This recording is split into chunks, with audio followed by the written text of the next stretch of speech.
बारामती में दिवंगत उप मुख्यमंत्री अजीत पवार के विमान दुर्घटना मामले में आमदार रोहित पवार ने बेंगलुरु में 0 एफआईआर दर्ज कराई है। इस प्रतिक्रिया देते हुए युवा नेता योगेंद्र पवार ने कहा कि कर्नाटक में भाजपा के बजाय कांग्रेस सरकार होने के कारण न्याय सुनिश्चित किया गया है। उन्होंने उम्मीद जताई अब यह 0 एफआईआर महाराष्ट्र पुलिस के पास हस्तांतरित होगा और मामले की गहन जांच कर उचित न्याय मिलेगा। योगेंद्र पवार ने इस कदमों को सही दिशा में न्याय की प्राप्ति बताई गई है। आपले अधिकारी आहेत पेटकर साहेब, त्यांनी आम्हाला सगळ्यांना इथं वेळ दिली त्याबद्दल त्यांचा आभार व्यक्त करतो। पण ग्रामीण भागात एकतर बारामतीकरांना लोड शेडिंगची कधी सवय लागली नाही आणि पहिल्यांदाच इथं लोड शेडिंग सुरू झालंय ग्रामीण भागात जास्त करून।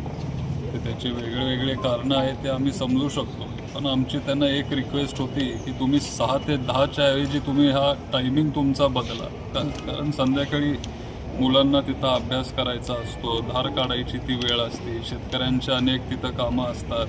त्याच्यामुळं तुम्ही ह्या जो वेळ आहे हे महाराष्ट्रभर होतं हे सगळं मान्य आहे, सगळं आम्ही समजू शकतो, पण जर तुम्ही ते 2 टप्प्यात जर करू शकला किंवा जे 6 ते 10 ही जी वेळ तुम्ही निवडली जर ती वेळ तुम्ही बदलली तर शेतकऱ्यांना सगळ्यांना एक दिलासा मिळेल अशी आम्ही त्यांना सूचना केली।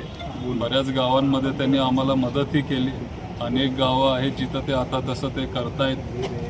त्यांचं म्हणणं आहे की तुम्ही शेतीचा पंप तिथं जर बंद ठेवला आपल्या सगळ्या शेतकऱ्यांनी तर मग ते तिथं आपल्याला वीज पुरवठा करू शकतील। एक असा प्रयोग आपण आता खांडस गावात आपण करतोय। ग्रामस्थांनी एक ठराव तिथं मंजूर केला पाहिजे। तो ठराव तिथं मंजूर झाल्यावर खांडस गावात असा आपण एक प्रयोग करून बघतोय आणि तिथं लगेच वीज सुरू होईल। काल दादा दुसरा एक प्रश्न असा आहे, काल बेंगलोरमध्ये अजितदादांचा अपघाताप्रश्न 0 एफआयआर बघितलं मी माध्यमातून। ते कर्नाटक सरकारचा आम्ही सगळे मनापासून आभार मानतो।